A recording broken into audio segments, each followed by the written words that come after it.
The Bedlington Mansion on Berkeley Square towered over the street like a stone giant.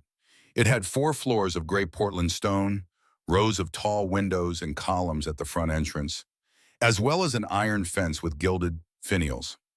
Cornelia stood on the pavement, her head bowed, feeling everything inside her tighten with fear. She had never seen anything like it. The house she had grown up in Dorsetshire, could fit into one wing of this mansion. Her late father's modest estate, with its cracked plaster, low ceilings, and perpetually creaking floorboards, now seemed like a distant, warm, and cozy dream, irretrievably lost. "Miss Cornelia," Kucher's voice rang out. "Your things." She started, returning to reality. 2 small suitcases and a travel bag. That was all she owned. The pitiful remnants of her former life.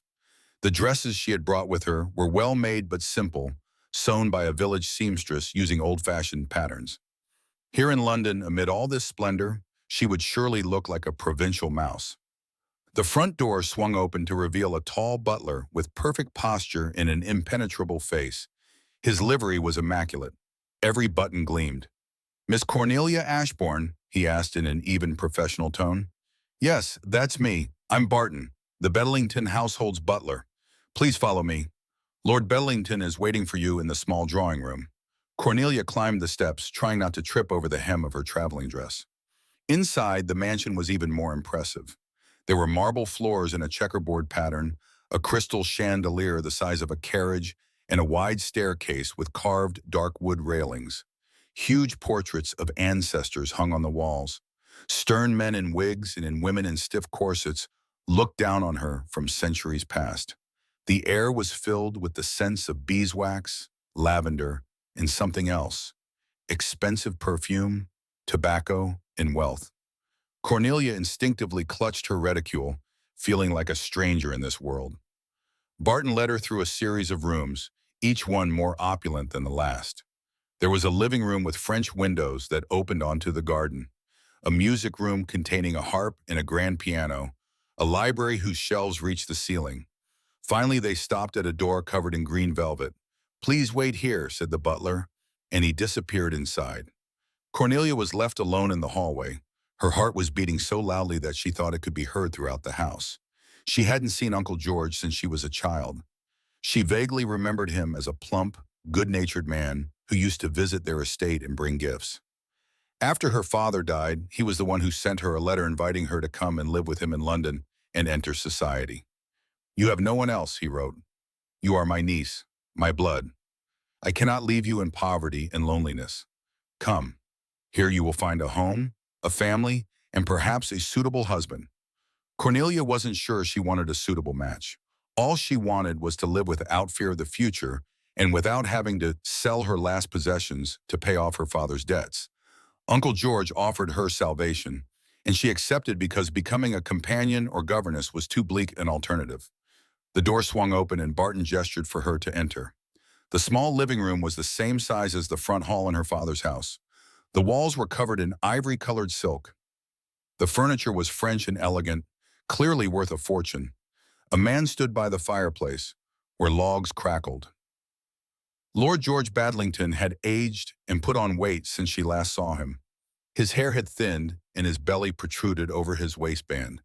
His face was flushed from good living and abundant libations, but his eyes remained the same, kind and a little sad with wrinkles at the corners. "Cornelia," he exclaimed, smiling broadly, "my child, how you've grown. The last time I saw you, you were just a little girl, and now you're a real young lady." He came over and awkwardly hugged her. He smelled of tobacco and brandy. Cornelia felt a sudden wave of relief. Her uncle was just as she remembered him, simple-minded and kind, with none of the stuffiness she had expected. "Uncle George," she said, pulling away, "thank you for inviting me. I don't know how to repay you for your kindness." "Nonsense," he waved her off. "You're my niece. How could I abandon you after poor Edward's death? Your father was my older brother. I always admired him. It's a pity he left us so early." Cornelia lowered her gaze. Her father had died of a stroke 3 months ago. The doctor said his heart couldn't take it. Too much worry, too much debt, too little hope. She had found him in the library, sitting in an armchair with a book on his lap. At first, she thought he was asleep. Sit down, said Uncle George, pointing to the sofa. You must be tired from your journey. It's not a short trip from Dorset. Barton, have tea and cakes served. The cook makes excellent almond cakes. The butler bowed and left. Cornelia sat down on the edge of the sofa, straightened her back, and folded her hands on her knees. Her uncle sank into the armchair opposite her, and it creaked under his weight. Lucinda will be down shortly, he said, his voice betraying a hint of uncertainty. My wife, your aunt, is a very busy woman. She has social obligations, receptions, and charity work to attend to, but she is delighted to welcome you into our home. Cornelia wasn't so sure about that last part.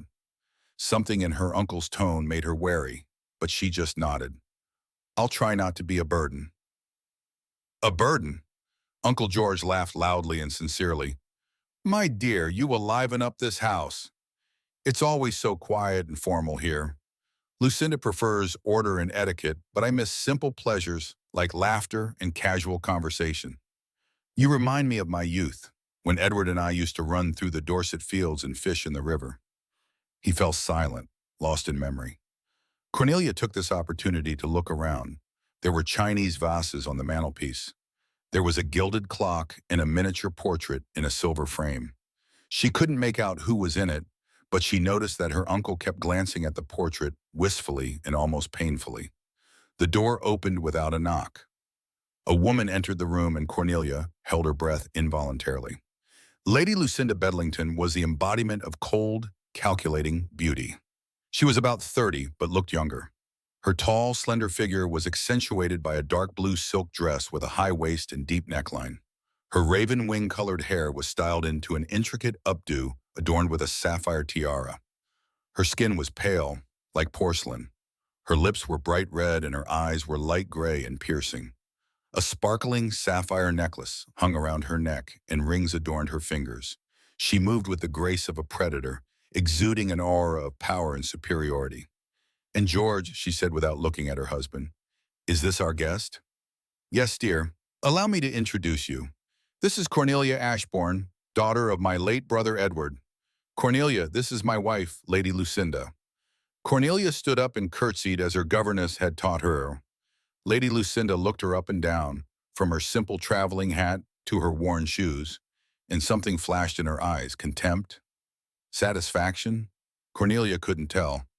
Welcome to our home, Miss Ashbourne, Lucinda said in an even tone that lacked warmth.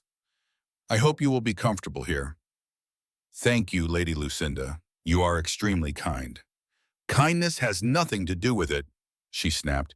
You are a relative of my husband, and propriety demands that we show you hospitality. Uncle George coughed. He was clearly embarrassed by his wife's coldness. Cornelia lowered her gaze, feeling her cheeks burn with humiliation.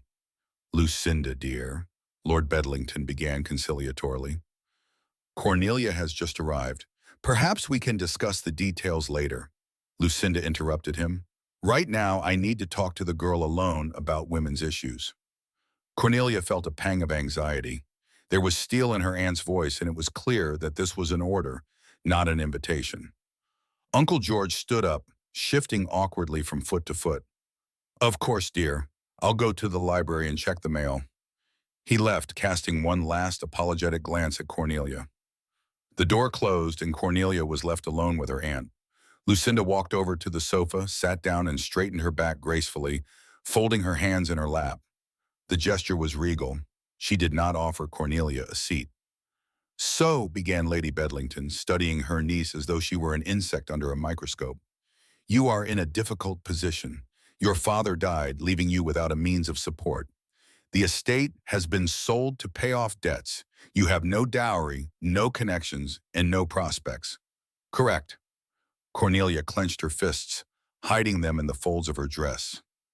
Correct, milady, Lucinda continued. And my husband, in a fit of sentimentality, has decided to take you in. There was no question in Lucinda's voice, only a statement of fact. Do you understand what that means? It means, milady, it means that you are indebted to us, to this house, and to me. Lucinda stood up and moved closer. Towering over Cornelia, she made the girl feel small and defenseless. I will not tolerate some provincial orphan disrupting the order of my house. You will live here on my terms and do what I say. And when I find a suitable match for you, you will marry them without objection. Is that clear? Cornelia looked up and met her aunt's cold gray eyes. I am not a dog to be sold to the first person who comes along, she said quietly but firmly. For a moment, silence hung in the room. Then Lucinda laughed, briefly and without joy. How brave or foolish. She returned to the sofa, sat down, and casually smoothed the folds of her dress. Listen to me carefully, Miss Ashbourne. You have no choice. You can either accept my help and marry the man I choose, or return to your Dorsetshire and become either a companion to an old woman or a governess to spoiled children. Which would you prefer? Cornelia felt her insides boil with indignation and helplessness. Her aunt was right. She really had no choice. She was completely broke. The estate had been sold. Her only relative was Uncle George. She could either accept Lucinda's terms or condemn herself to a life of servitude. I understand I have no choice, she said, struggling to speak. Excellent, said Lucinda. Lucinda smiled a cold, predatory smile. Then we will get along perfectly. Dinner will be brought to your room tonight. My dressmaker will take your measurements tomorrow morning. Those country rags of yours are fit only for maids. You'll need a new wardrobe to match your new position. I can't afford it. I'll pay the bills, Lucinda interrupted. Consider it an investment. It's difficult to find a husband for a girl who looks like a poor relation. You must look presentable. There was something in her aunt's tone that made Cornelia wary. Why the sudden generosity? Why was Lucinda so interested in her marriage? Who are you going to marry me off to? She asked cautiously. Lucinda stood up, walked to the window, and looked out onto the street. Twilight was gathering behind the glass. The lamplighter was lighting the gas lamps one by one. To a man who will be useful to you, she replied evasively. And who will that be? You'll find out the details later. For now, just get used to the idea that your future is already set in stone. Cornelia wanted to object, but at that moment, Barton returned with a tray. It held a tea set and a plate of biscuits, all made of delicate porcelain with a gold rim. He placed everything on the table, bowed, and left. Have some tea, Lucinda said indifferently. I told Barton to prepare a room for you on the third floor. Your maid, Lydia, is already unpacking your things. If you need anything, please ask her. She headed for the door but turned around on the threshold. Ichwa. One more thing. Don't try to complain about me to my husband, Miss Ashbourne.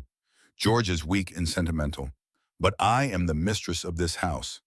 He wouldn't dare go against my will. Remember that. The door closed behind her and left Cornelia alone. Her hands trembled as she poured herself a cup of tea. The cup clinked against the saucer. She was trapped in a golden cage called the Bedlington Mansion. Her aunt, a cold beauty with the eyes of a predator, was clearly plotting something sinister. Cornelia went to the window and looked out at London spread out before her. Thousands of lights twinkled in the twilight. Carriages rumbled along the cobblestones, and music played somewhere in the distance. It was a huge, unfamiliar, and frightening city. She felt like a small boat in a stormy sea, alone and defenseless, but not broken. We'll see, Auntie, she whispered into the empty room. We'll see which one of us is stronger. Outside the window, the wind swayed the branches of the garden trees, tearing off the last of the autumn leaves. They swirled in the air and fell to the ground. Cornelia suddenly felt that this was an omen. A storm was approaching, and she was right in the middle of it. The room assigned to her was on the third floor of the mansion, in the far wing. By the standards of the Bedlington house, it was small. Just a bedroom with an adjoining dressing room. But for a girl who had grown up in a modest provincial estate, it seemed luxurious. The walls were adorned with snowy floral wallpaper. The bed boasted a canopy and heavy moss-colored velvet curtains, and the room contained a dressing table with a gilded mirror, an armchair by the window, and a bookshelf. The soft Persian carpet muffled footsteps. A mahogany secretary desk stood against the wall. On it were writing implements and candles in silver candlesticks. Cornelia sank down onto the edge of the bed, feeling the fatigue of the day weigh heavily on her shoulders. The journey from Dorsetshire had taken 2 days. There had been the bumpy mail coach, the roadside inns of dubious cleanliness, the sleepless nights, and then the meeting with Uncle George and Lady Lucinda. Her aunt had been cold, and there had been a barely concealed threat in her words. A knock at the door made her start. "Come in," she said. The door opened slightly, and a girl of about 20 entered the room wearing a strict maid's uniform. It was made of gray fabric and had a white apron and a cap under which reddish curls peeked out. She had a simple but pleasant face, with a sprinkling of freckles on her nose and intelligent green eyes. "Miss Cornelia," she curtsied, "I am Lydia. Lady Lucinda has appointed me as your personal maid. I have already unpacked your things and hung your dress in the dressing room." "Thank you, Lydia." Cornelia tried to smile, but it came out strained. "That is very kind of you." Lydia came closer, and Cornelia noticed that she was looking at her curiously, but sympathetically rather than boldly. "Would you like anything, miss? Some hot water for washing? Or would you like some tea?" "No, thank you. I just want to rest for a while." "Of course, miss." Lydia paused at the door. "If you'll excuse me." "Pfft, Lady Lucinda asked me to tell you that dinner will be served in your room at 8 o'clock, and that Madame Dubois, the dressmaker, will come at 10 o'clock tomorrow." Cornelia nodded. So her aunt wasn't going to invite her to the family table after all. It was both a relief and a humiliation. When Lydia left, Cornelia got up and went to the window. From here, she could see the back garden of the mansion. It was a well-kept garden with trimmed bushes, gravel paths, and a fountain in the center. Beyond the fence, she could see the roofs of neighboring houses, church spires, and chimneys. London was going about its evening business, indifferent to the fate of one orphaned girl. She remembered Lucinda's words, "You must look presentable." Who was her aunt going to marry her off to, and why was it so important to her? Dinner was served at 8 o'clock sharp. Lydia brought in a tray with silver lids and placed it on a small table by the window.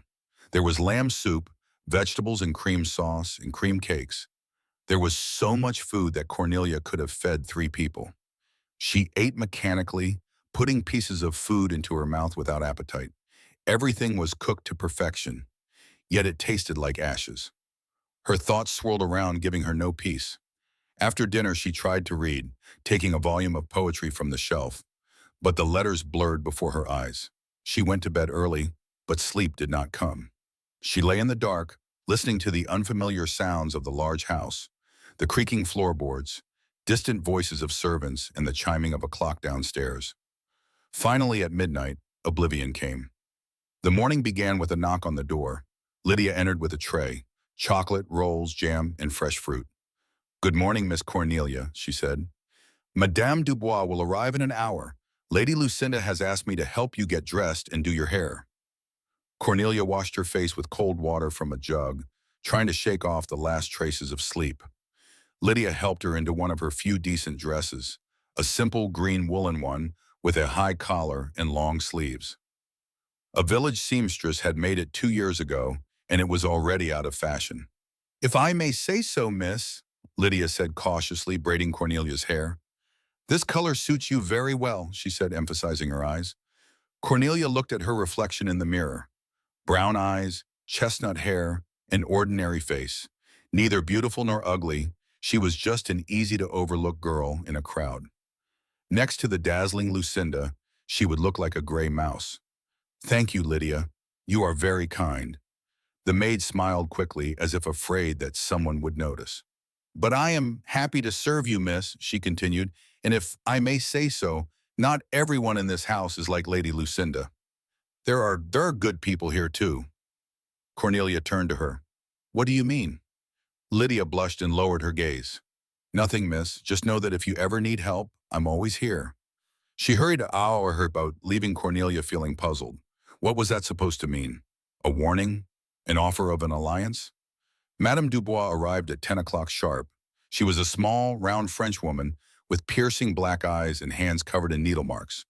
Behind her was a huge trunk filled with fabrics, ribbons, and trimmings. Cornelia was surprised to see Lady Lucinda herself present at the meeting. She sat in an armchair by the fireplace, sipping chocolate and watching as the dressmaker circled her niece, taking measurements. "Not a bad figure," Madame Dubois muttered in French, assuming Cornelia didn't understand.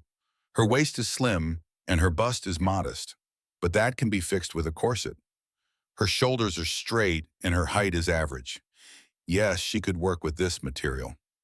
Cornelia remained silent, although every word cut like a knife. Material to be corrected. It was as if she were a doll being dressed up for sale. I need 6 dresses for daytime outings, Lucinda said without looking at her niece. 3 for evening receptions and 2 for balls. Everything must be modest yet elegant. No excesses. The girl must not outshine the other ladies. Of course, milady. What colors do you prefer? Pastel shades such as pink, peach, and pale yellow. Nothing bright. Madame Dubois nodded and made notes in her notebook. Cornelia stood silently, feeling like a mannequin. Her opinion had not even been asked for. When the dressmaker finally finished and left, promising to deliver the first dress in a week, Lucinda rose from her chair. Well, another lady will be joining us this afternoon, she said coldly. Miss Susan Lambert will be your companion. Companion? Cornelia asked. But why? Because an unmarried girl cannot appear in society unaccompanied, Lucinda snapped. Miss Lambert is a poor relative of one of my acquaintances. She is a sensible woman of respectable age. She'll make sure you don't do anything foolish. Watching means spying, Cornelia thought. Her aunt didn't trust her and wanted to appoint a supervisor. You will dine with us today, Lucinda continued. Be dressed appropriately at 2 o'clock. Remember, at the table, you only speak when addressed. No unnecessary questions or comments. She left, leaving behind a trail of expensive French perfume. The dining room was stunningly magnificent. A long, dark oak table capable of seating 20 people was set with the finest porcelain bearing the Bedlington coat of arms. Crystal glasses and silver cutlery adorned the snow-white tablecloth. Portraits of ancestors hung on the walls. Daylight streamed in through the tall windows. Cornelia entered at exactly 5:02 p.m., as Lydia had instructed. Lord George was already seated at the head of the table, sorting through papers, probably bills or correspondence. Seeing his niece, he smiled happily. Cornelia, dear, he said, how did you sleep? Is the room comfortable? If there's anything wrong, just let us know and we'll fix it. Everything is fine, Uncle George. Thank you. She sat down in her designated seat, which was far from the head of the table and almost at the very end. Lord Bedlington frowned. Lucinda told me to seat you here. Nonsense. Move closer, next to me. But before Cornelia could move, Lady Lucinda entered the dining room. She assessed the situation with a single glance. Cornelia is sitting exactly where she should be, she said coldly. She is a guest in our house, but not a member of the family. Lucinda, she's my niece, Uncle George tried to object, and your niece who lives here out of charity. Lucinda sat down in her place opposite her husband. Don't make her out to be more than she is. Lord Bedlington opened his mouth to protest, but when he met his wife's gaze, he deflated. He lowered his gaze, muttered something indistinctly, and buried himself in his papers. Cornelia felt sorry for her uncle. He was a kind man, but weak and completely under his wife's thumb. Dinner began. Servants brought out dishes of soup, fish, meat, and vegetables. Cornelia ate in silence, responding only when addressed. Most of the conversation was between Lord George and Lucinda, who discussed social news, upcoming visits, and some business matters. By the way, George, said Lucinda, cutting the meat into neat pieces, Mr. Fitzroy is coming to see us tonight. I invited him to dinner. Lord Bedlington flinched. The knife slipped from his hands and clattered onto his plate. Nigel Fitzroy? Why? We have business to discuss, Lucinda replied calmly. Besides, he's wanted to meet your niece for a long time. Cornelia looked up. Nigel Fitzroy. She had never heard the name before, but something in Uncle George's reaction made her wary. He turned pale and clenched his fist around his napkin. Lucinda, I don't think this is a good idea. No one asked for your opinion, she snapped. Mr. Fitzroy is coming, and you will be polite. Uncle George clenched his teeth, but said nothing. Cornelia could see the veins bulging in his neck and his knuckles turning white. He was angry, but he didn't dare ask.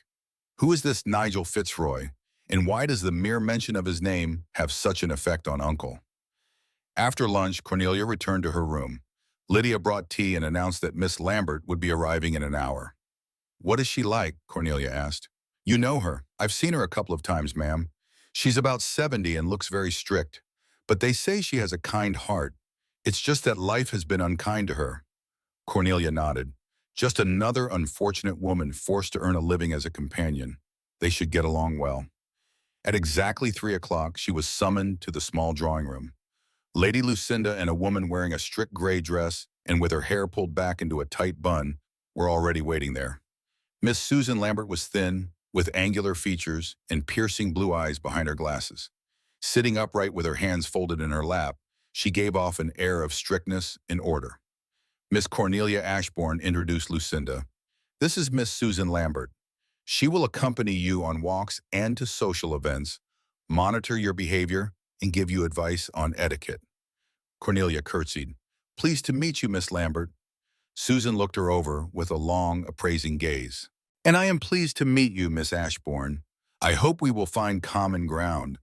Her voice was unexpectedly soft and slightly lispy, not at all as strict as her appearance suggested. Miss Lambert will be staying in the room next to yours, Lucinda continued. You will spend most of the day together. She will teach you the rules of social behavior, manners, and how to make small talk. In 2 weeks, there will be a reception at the Duchess of Sutton's. You must be ready to make an impression. What kind of impression? Cornelia couldn't help asking. One worthy of a bride, Lucinda replied coldly. That is why you are here. She stood up, signaling that the meeting was over. Cornelia and Susan were left alone. They fell silent for a few seconds, studying each other. Then Susan took off her glasses, wiped them with a handkerchief, and sighed. I suppose you are not thrilled about my appointment, she said. To be honest, no, Cornelia replied. I don't like the idea of being watched, and I don't like being a supervisor, Susan said unexpectedly. But I have no choice. I need the money. Lady Lucinda pays well. Cornelia felt an unexpected sympathy for this woman. At least she was honest. Then maybe we can help each other, she suggested cautiously. Susan put her glasses back on and her eyes became sharp again. It depends on what you mean by help. I don't know what my aunt is up to, but I have a feeling it's not good. If you hear anything that might help me understand her plans, you're effectively asking me to spy on my employer. Susan raised an eyebrow. No, just be an ally. Susan looked at her for a long time, then nodded slowly. I'll think about it, but I can't promise anything. It was better than nothing. That evening, Cornelia was summoned to the small drawing room again. Lydia helped her change into the best available dress, made of pale pink muslin. It was simple but clean and ironed. When she came downstairs, Lord George, Lady Lucinda, and someone else were already gathered in the drawing room. Mr. Nigel Fitzroy stood by the fireplace, holding a glass of wine. He was a tall, slender man of about 30, with dark hair combed back, and a face that was almost too handsome, almost feminine. He had thin lips, long eyelashes, and graceful manicured hands. He was impeccably dressed.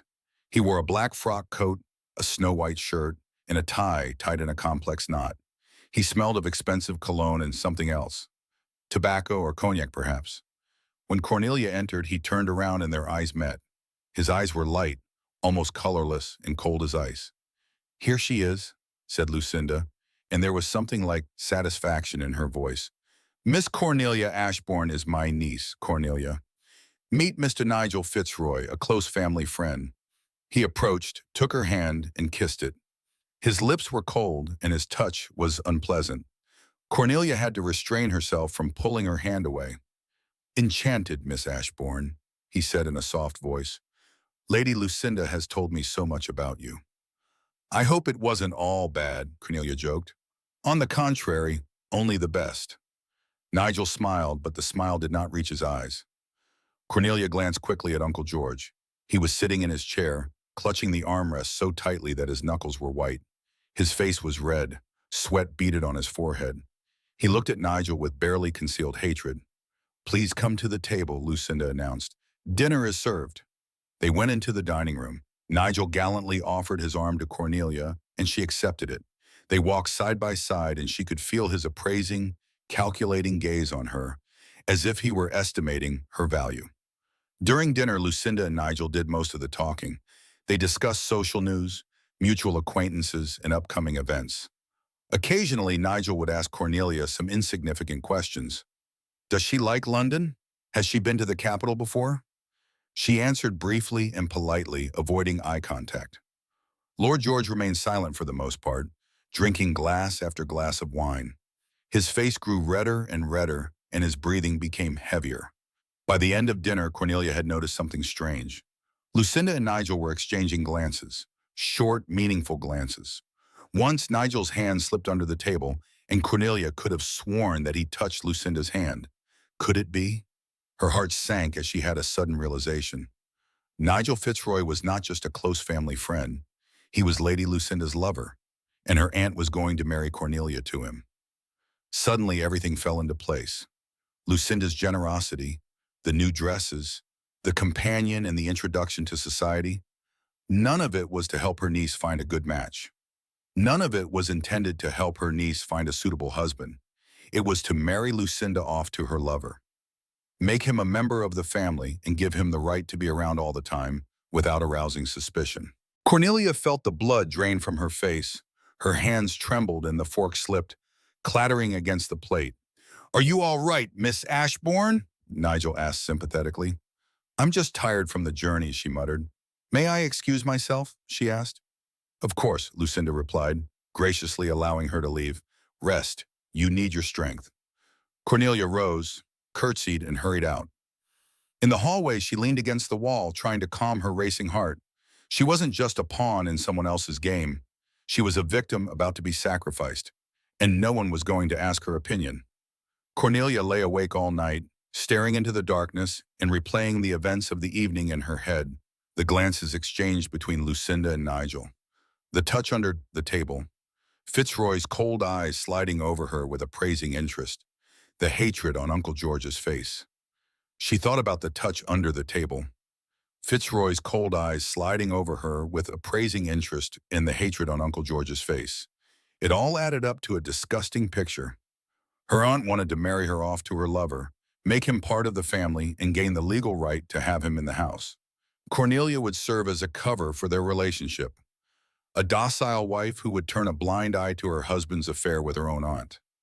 The thought made her feel sick, but she had no choice. She had no money and no relatives except Uncle George, who clearly couldn't stand up to his wife. Her only prospects were working as a governess or companion if she refused this marriage. Cornelia got out of bed and went to the window. Outside, the night was black. The few lights in the neighboring houses' windows slowly went out, one by one. The city was falling asleep, and she was standing in a strange room in a strange house, feeling like a prisoner. There had to be a way out. There always was a way out. But what was it? The next morning, Lydia woke her up with a tray of breakfast. The maid looked worried. "Miss Cornelia, you don't look well. Did you sleep at all?" "Not much," Cornelia replied evasively, sitting up in bed. Her head ached. Lydia set the tray on the table, then came closer and lowered her voice. "Miss, I shouldn't have to tell you this, but be careful with Mr. Fitzroy." Cornelia flinched. "What do you mean?" Lydia glanced at the door as if she were afraid someone was listening. "He's not a good man, miss. Everyone in the house knows about his affair with Lady Lucinda. It's been going on for over 2 years. Lord Bedlington knows, but he's keeping quiet about it. He's too weak to stand up to his wife. Now Lady Lucinda wants to marry me off to him," Cornelia finished. "I already figured that out." Lydia nodded, tears glistening in her eyes. "It's not right, miss. You don't deserve this. You seem like a good, kind girl, and yet they wanted to treat you like an object. Here's Lydia." Cornelia took the maid's hand. "If you know anything else that might help me, please tell me." The maid hesitated, then said quietly, "Mr. Fitzroy is in serious debt. Cards, horses, moneylenders. They say he owes several £1,000s. Lady Lucinda has been giving him money, but even her generosity is not enough. If he marries me and becomes part of the family, Lord Badlington will be forced to pay his debts to avoid scandal. Therefore, it wasn't just about covering up a love affair, it was also about money. Nigel Fitzroy was an adventurer who lived for the moment. Marrying Cornelia was a financial lifeline for him. "Thank you," Cornelia whispered. "Thank you for telling me." Lydia squeezed her hand. "If you need any help, just let me know, miss. I'll do whatever I can." She left, leaving Cornelia alone with her thoughts and a cold breakfast that she couldn't bring herself to eat. Miss Lambert arrived in the afternoon. Susan entered Cornelia's room with a book under her arm, a thick volume on the rules of etiquette. "Good morning, Miss Ashbourne. Lady Lucinda has instructed me to begin your training immediately. There will be a reception at the Duchess of Settington's in 10 days and you must be ready. Cornelia was sitting by the window, looking out at the garden. She only turned around when Susan called her a second time. I'm sorry, I was lost in thought. Susan sat down in the chair opposite Cornelia and placed the book on her lap. She studied the girl silently for a few seconds, then took off her glasses. You look as if you haven't slept, as if you're carrying the weight of the world on your shoulders. Perhaps I am, Cornelia replied wearily. Is it because of Mr. Fitzroy? Cornelia looked up sharply. How did you know? I'm not blind, Susan replied dryly. At dinner last night, it was obvious that he and Lady Lucinda were close, and from the way she looked at you both, it's not hard to guess her intentions. Cornelia stood up and walked over to the fireplace.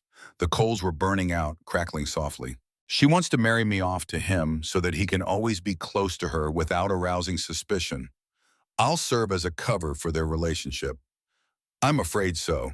Susan put her glasses back on. The question is, what are you going to do? I have no choice. I have no money and nowhere to go. If I refuse, I'll be thrown out onto the street. There's always a choice, Susan objected. The question is whether you're willing to pay the price. Cornelia turned to her. What do you mean? You can run away and find a job as a governess or a companion. It'll be hard and humiliating, but you'll retain your freedom. Or you can stay and play by their rules, but look for allies and a way to outplay them. Cornelia moved closer. Are you offering to help me? Susan looked at her for a long time. There was a struggle in her eyes, duty versus conscience. I'm being paid by Lady Lucinda to watch over you, she said slowly. But I can't stand that woman. She's cold and cruel and only thinks of herself. I don't like what she's doing to you. So will you help me? I can't promise much, but if I hear anything important, anything that might be useful to you, I'll tell you. Susan stood up and straightened her back. Now let's get on with your training. If you're going to fight, you need weapons. In high society, those weapons are manners, appearance, and the ability to behave appropriately. Impress the right people, and opportunities will come your way. Cornelia felt a faint spark of hope. Perhaps all was not lost. The next few days were spent in intensive training. Susan proved to be a strict but patient teacher. They studied for several hours a day. They covered table manners, the art of small talk, how to hold a fan correctly, how to respond to compliments, and how to deflect unwanted attention without causing offense. Remember the main rule, said Susan. In high society, everything is a game. Words, gestures, glances, nothing is accidental. Learn to read people, and you will have an advantage. Cornelia absorbed the knowledge like a sponge. She knew that this was her only chance. If she could impress the Duchess at the reception, perhaps one of the other influential guests would take notice of her. Maybe another, better marriage prospect would arise, or at least she would gain an ally to help her. Uncle George hardly ever showed up. Cornelia only saw him at dinners, where he would sit looking glum, drink too much wine, and barely speak. Once she had waited for him in the library, hoping to talk to him alone. Uncle George, I need to talk to you. He looked up from the book he was pretending to read. The pages remained unturned. Cornelia, dear, what's the matter? She sat down opposite him, gathering her courage. I know about Mr. Fitzroy, his relationship with Aunt Lucinda, and what they're planning. Her uncle's face turned pale. He closed the book and placed it on the table with trembling hands. Who told you? It doesn't matter. What matters is that it's true, isn't it? He lowered his head, and Cornelia could see how much this once good-natured man had aged. His shoulders slumped and his arms hung limply. It's true, he admitted hollowly. I've known about it for 2 years. I tried to stop it. I tried to talk to Lucinda, but she wouldn't listen to me. She never has. Why do you let her treat you like this? Uncle George looked up at her with tired eyes. Because I love her. Silly, isn't it? To love a woman who despises you, cheats on you right under your nose, and controls your life. But I can't help myself. Cornelia felt both pity and disappointment. What about me? Are you going to let her marry me off to this man? I tried to object. He ran his hand over his face, but Lucinda was adamant. She said that if I interfered, she would leave. cause a public scandal, and divorce me, and I couldn't bear that. So you're sacrificing me to save a marriage that's already over." Uncle George flinched as if she had hit him.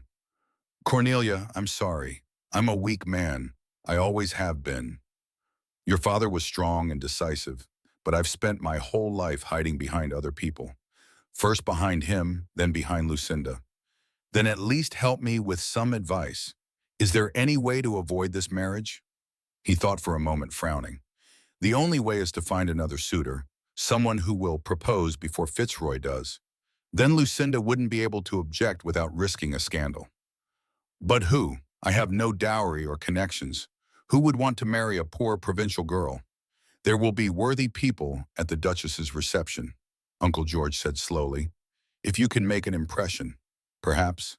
He didn't finish the sentence, but the implication was clear. This was her only chance. The Duchess of Satin's reception. 10 days to go. 10 days to prepare and change her destiny. The dress from Madame Dubois arrived a week later. 3 large boxes were brought into Cornelia's room, and Lydia began unpacking them with an enthusiastic gasp. The dresses were indeed beautiful and elegant, yet modest as Lucinda had requested. There was pink muslin with embroidery on the hem, peach silk with lace trim, a pale yellow morning gown, and a ball gown made of snow-white satin with a high waist, puffy sleeves, and a train. "Oh, Miss Cornelia, you'll look like a princess," Lydia exclaimed, holding up the ball gown. Cornelia looked at the dresses and thought they were just beautiful packaging for merchandise. Lucinda was dressing her up like a doll to sell her on. But if she was going to play this game, she would play it to the end. On the day of the Duchess's reception, Cornelia woke up feeling uneasy. Susan arrived early to help with the final preparations. "Remember everything I taught you," she advised, while Lydia styled Cornelia's hair. "Carry yourself with dignity, but without arrogance. Smile, but don't fawn. Answer questions, but don't chatter incessantly. Most importantly, observe. See who is talking to who is avoiding whom, and who is showing interest in you. What if no one shows interest?" "They will," said Susan confidently. "You are young, fresh, and pleasant-looking. Even without a devoted companion, you, Lord Bedlington's niece, will find those who are interested in you." Cornelia put on her ball gown. Lydia fastened the countless buttons on the back and smoothed out the folds. In the mirror, an unfamiliar girl came into view. A slender figure in snow-white satin, chestnut hair styled in curls with pearl strands woven in, a graceful neck and an open neckline. "You are beautiful, miss," Lydia whispered. Cornelia did not feel beautiful. She felt like a sacrificial lamb being led to the slaughter. The Duchess of Sutton, Negrowner Square's mansion eclipsed even the Bedlington house. The huge white stone building was lit by hundreds of torches and shone like a palace in the evening darkness. Carriages lined up outside, dropping off guests dressed in evening gowns and adorned with jewels. Cornelia arrived in a carriage with her Uncle George and Lucinda. Nigel Fitzroy was with them, too. He sat opposite Cornelia, his cold eyes fixed on her the whole way. "You look wonderful, Miss Ashbourne," he said curtly. "I hope you have an unforgettable evening." Lucinda smiled a predatory smile. "Oh, yes, it will be very unforgettable." Cornelia remained silent, clutching her fan. Susan, sitting next to her, whispered, "Don't be afraid. I'll be right here." They entered the mansion. It was a huge hall, flooded with light from crystal chandeliers and marble columns, with frescoes on the ceiling and gilded moldings. Guests in evening attire filled the space. The ladies wore silk and diamonds, and the gentlemen wore black tailcoats. A servant in livery announced the arrivals. Lord and Lady Bedlington, Miss Cornelia Ashbourne, and Mr. Nigel Fitzroy. All eyes turned to them. Cornelia felt her cheeks burning under these appraising glances. Hundreds of eyes studied her, sized her up, and gossiped about her. They entered the ballroom. It was a vast room with parquet flooring and mirrors from floor to ceiling, with an orchestra on a raised platform. The orchestra was already playing. Couples whirled around the room. Nigel offered his arm to Miss Ashbourne. "You would do me the honor?" Cornelia wanted to refuse, but Lucinda gave her such a look that the words stuck in her throat. "Of course, Mr. Fitzroy," she said, and they stepped onto the dance floor. Nigel put his arm around her too low and too familiarly. Cornelia tried to pull away, but he pulled her closer. "Don't resist, my dear," he whispered, spinning her around in a waltz. "It's already decided. In a month, we'll be engaged. In 3 months, we'll be married. Accept it. I will not marry you, quietly, but firmly," said Cornelia. Nigel laughed softly and mockingly. "You have no choice. Lady Lucinda has arranged everything. Your uncle is too weak to object, and you have nowhere else to go." "There'll be someone who wants to marry a woman of no value," he interrupted. "Don't flatter yourself. No one needs you but me, and only because it's profitable." Cornelia clenched her teeth, holding back tears of humiliation. The music seemed endless. Finally, the waltz ended, and Nigel released her with a mocking bow. Cornelia took a step back, feeling the room spin before her eyes. She needed air. She had to get away from the crowd and these stares. She made her way through the guests to the terrace exit and was almost at the glass doors when she suddenly bumped into someone. "I'm sorry," she began, looking up and freezing. Standing before her was a tall, slender man who looked about 30 years old. He had dark hair with a hint of gray at the temples, noble features, and dark brown, intelligent, kind eyes. He was impeccably dressed. He carried himself with the natural dignity of a man accustomed to power, yet not boastful of it. "I should be the one to apologize," he said. His voice was low and pleasant. "I didn't see where I was going. Are you hurt?" "No, I'm fine." They stood there looking at each other, and Cornelia felt a strange sensation. It was as if the world around them had frozen. The music stopped, and the voices faded away. All that remained was this man with kind eyes and a slight smile. "Allow me to introduce myself." He bowed. "Lord Adrian Rendell." Cornelia curtsied, her heart beating so loudly that she thought everyone around her could hear it. "Miss Cornelia Ashbourne." "I am charmed, Miss Ashbourne." Adrian smiled, and it was sincere and warm. "Is this your first time in London?" "Yes, I arrived from Derbyshire a few weeks ago." "Then allow me to keep you company." "It's easy to get lost in a crowd like this, or are you in a hurry?" Cornelia looked at the glass doors leading to the terrace, then back at Adrian, and suddenly realized that she didn't want to leave. She wanted to stay with this man who saw her as a person, not a commodity. "I'm in no hurry, my lord." "Excellent." He offered her his arm. "Then let's take a walk and you can tell me about yourself. I'll try to make this evening less tedious for you." Cornelia took his arm and, for the first time in many days, felt something like hope. Perhaps all was not yet lost. Maybe fate had given her a chance after all, and she wasn't going to let it slip away. Lord Adrian Radel turned out to be exactly what she needed at that moment, an attentive conversationalist who didn't ask intrusive questions or demand anything in return. They strolled slowly around the edge of the ballroom, skirting the dancing couples, and talked as if they had known each other for years. "Cador Sedshire," Adrian said thoughtfully. "A beautiful county. I drove through it a few years ago. Hills covered with heather and ancient churches. The silence that is so lacking in London." "Do you miss the silence?" Cornelia asked, briefly studying his profile. Adrian was truly handsome, not with the flashy beauty of Nigel Fitzroy, but with something deeper. Nobility was evident in every feature, from the way he held his head to the way he moved. "Although my work requires me to be in the capital all the time," sometimes he turned to her and a flicker of curiosity passed through his eyes. "Do you miss home?" "Every day," Cornelia admitted. "But I don't have a home anymore. My father died and the house was sold. Only memories remain." Something changed in Adrian's expression. Something changed in Adrian's expression. Sympathy, understanding, but without a trace of pity, which I found annoying. "I'm sorry. Losing your parents is hard at any age. I lost my father 5 years ago. My mother died a year later. So you know what it's like to be alone too."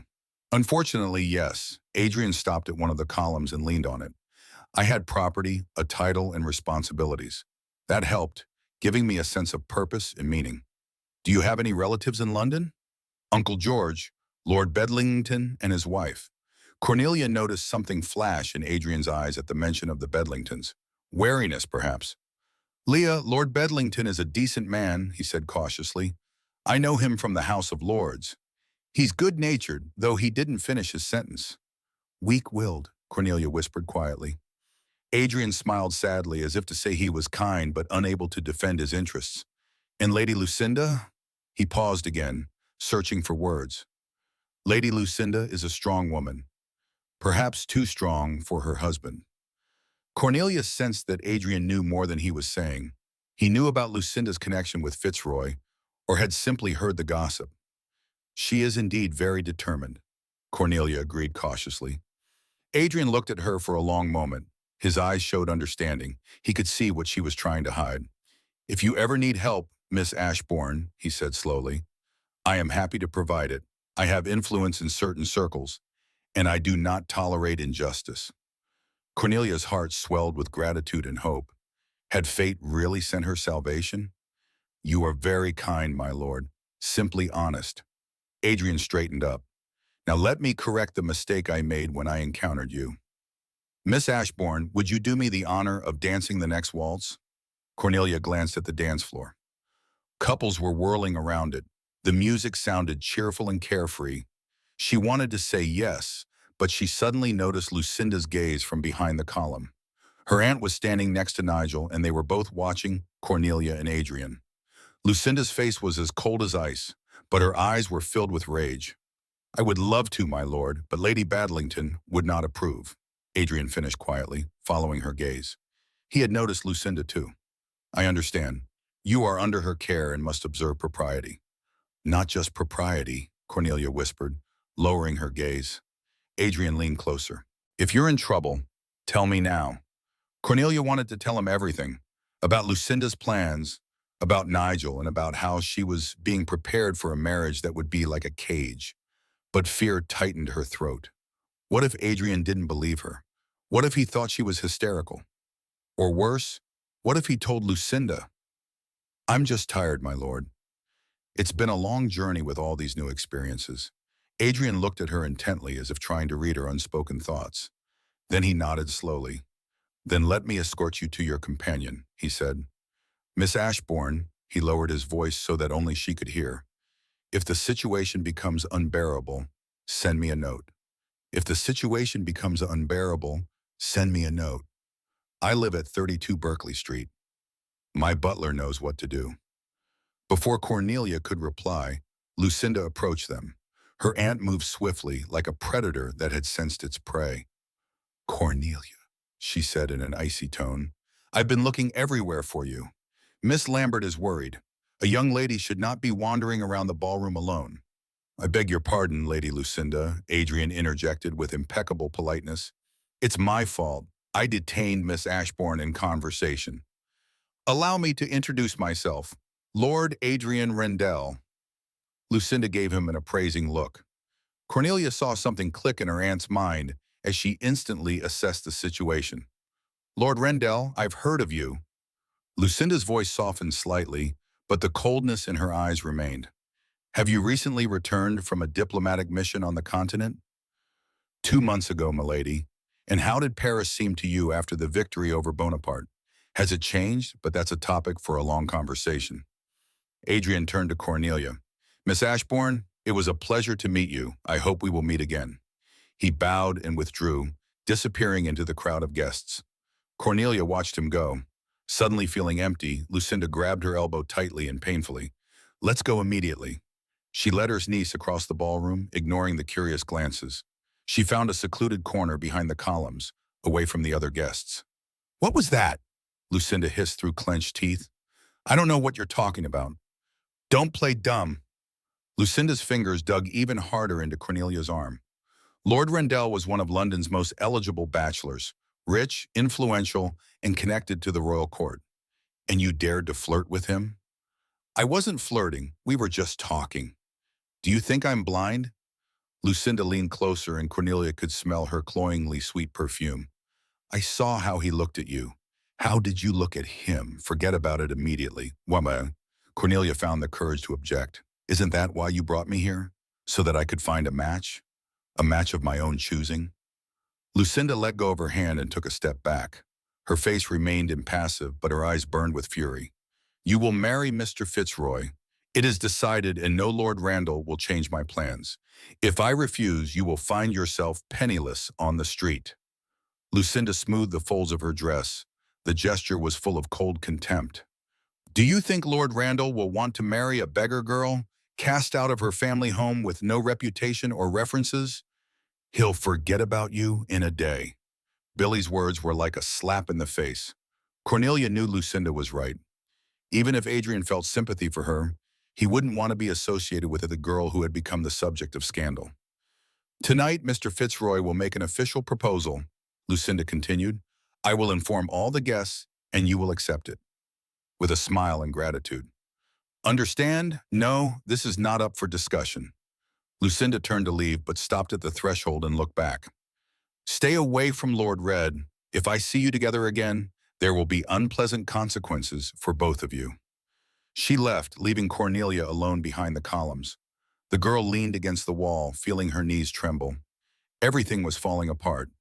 The only ray of hope that had appeared that night was one that Lucinda intended to extinguish before it could ignite. The rest of the evening passed in a blur. Cornelia danced with the people Lucinda introduced her to, elderly gentlemen, young dandies, and boring officials. She didn't remember any of them. Her thoughts kept returning to Adrian and his words.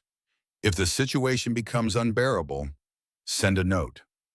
But how? Lucinda watched her every move.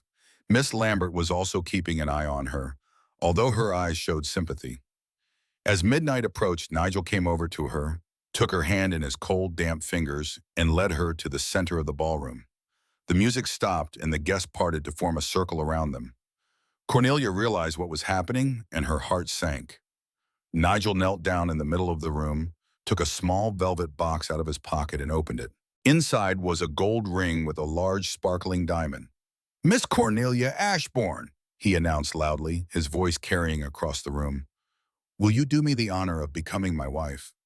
Silence. Hundreds of eyes were fixed on Cornelia. She stood, unable to move, feeling the walls closing in around her. Somewhere in the crowd, she spotted Lucinda. Her aunt was smiling triumphantly and coldly. Next to her stood Uncle George, looking pale and unhappy. A little further away was Adrian Rendell, his expression grim. Cornelia opened her mouth to refuse, to say no in front of everyone and risk scandal and expulsion. But at that moment, her gaze fell on Susan Lambert. Her companion was standing by the wall, shaking her head slightly. Not now, not here, it would be a disaster. Cornelia swallowed the lump in her throat and forced a smile, strained and false, but a smile nonetheless. Yes, Mr. Fitzroy, I accept your proposal. There was an explosion of applause. Nigel stood up and slipped the ring onto her finger. It was too tight, pressing down on her like shackles. He leaned over and kissed her on the cheek. It was a cold, disgusting kiss. The guests surrounded them, congratulating and laughing with them and wishing them happiness. Cornelia stood there with a frozen smile, accepting the congratulations. But inside she felt herself dying. She had lost. Lucinda had won. On the way home in the carriage, Lucinda was pleased, showing as much emotion as she allowed herself to. Did you do the right thing? She asked, looking at her nails. Mr. Fitzroy is a worthy match for a girl of your position. We'll set the wedding for 2 months from now. That's enough time to organize everything. Uncle George remained silent, staring out of the window. Nigel sat opposite Cornelia, his lips stretched into a smug smile. When they arrived at the mansion, Cornelia went straight to her room. Lydia was waiting there to help her undress. Cornelia began to say something to the maid, but stopped when she saw the girl's face. What's wrong? I'm engaged, Cornelia said hoarsely, pulling off her gloves. To Mr. Fitzroy. The wedding is in 2 months. Lydia turned pale. No, not that. Cornelia sat down on the bed and buried her face in her hands. She didn't cry. There were no tears, only emptiness, cold and hopeless. I tried, but I had no choice. There is always a choice, miss, Lydia said quietly, even when it seems there isn't one. There was a knock at the door. Lydia opened it. Susan Lambert was standing on the threshold. May I come in? Cornelia nodded. Susan came in, closed the door behind her, and looked at Lydia. We need to talk in private. Lydia is staying, Cornelia said firmly. She's everything to me, and she's on my side. Susan thought for a moment, then nodded. All right, so much the better. We're going to need help. Help? For what? Susan moved closer and sat down next to Cornelia on the bed. to break off this engagement and save you from marrying that scoundrel. Cornelia looked up and saw how Lucinda controlled everything. She had power, money, and influence, but she had a weakness. Susan took off her glasses and wiped them. Her relationship with Fitzroy. If this relationship became public knowledge, the scandal would destroy her. Society may forgive many things, but not such blatant immorality. But how can we prove it? They are careful. There is proof. Susan put her glasses back on. The letters. I saw Lucinda hiding them in her boudoir. Love letters from Fitzroy. If they were made public, it would destroy the engagement, Lydia concluded, and Lady Lucinda's reputation. Exactly. Susan turned to Cornelia. But to do that, they would have to get hold of the letters. Lucinda's boudoir is always locked. Does she have the key? Lydia asked. She wears it on a chain around her neck and never takes it off. Cornelia frowned, thinking, so we need a copy of the key or to distract her while someone breaks in, Susan suggested. But that's risky. If we get caught, the consequences will be disastrous. If we don't try, the consequences will be even worse, Cornelia objected. I'll marry Fitzroy, and my whole life will turn into a nightmare. Lydia took her by the hand. I'll help you, miss. There's a way to make a mold of the key. My brother is a locksmith. He can make a copy in a day. But how do we get the key? Leave that to me. Susan stood up and straightened herself. I have a plan, she said, but we must act quickly. Lucinda is visiting her dressmaker tomorrow morning. She'll be away for several hours. That's our chance. Cornelia stood up, feeling hope timidly awakening in her chest. Are you sure? It's very risky for both of us. If Lucinda finds out, we'll all end up on the streets, Susan finished calmly. But I'm willing to take the risk. I've seen too much injustice in my life. Too many women have been sold into marriage like Scott. You seem like a good girl to me, Miss Ashbourne. You deserve better. I'll help, Lydia added. Lady Lucinda is a cruel mistress. She humiliates the servants and treats us like objects. It would be fair if someone finally put her in her place. Cornelia hugged them both in an unexpected impulse that surprised even her. Thank you. I will never forget your kindness. When Susan left, Lydia helped Cornelia undress and get ready for bed. The girl lay down, but sleep would not come. She lay in the dark, staring at the ring on her finger. Heavy, foreign, hateful. Tomorrow, a dangerous game would begin. If they lost, the consequences would be dire.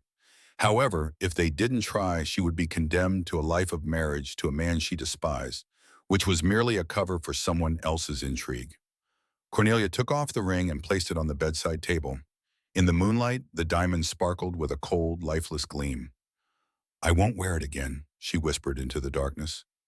I swear. The next morning, Lucinda left for the midwife's as planned. Cornelia watched from the window as her aunt's carriage disappeared around the corner. Her heart was beating so hard that it felt as though it might jump out of her chest. A few minutes later, Susan entered her room. Are you ready? Ready.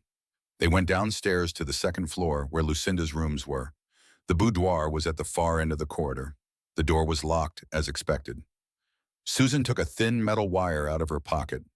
My father was a doctor, but in his youth he worked in some rather unsavory places, she explained. He taught me some useful skills.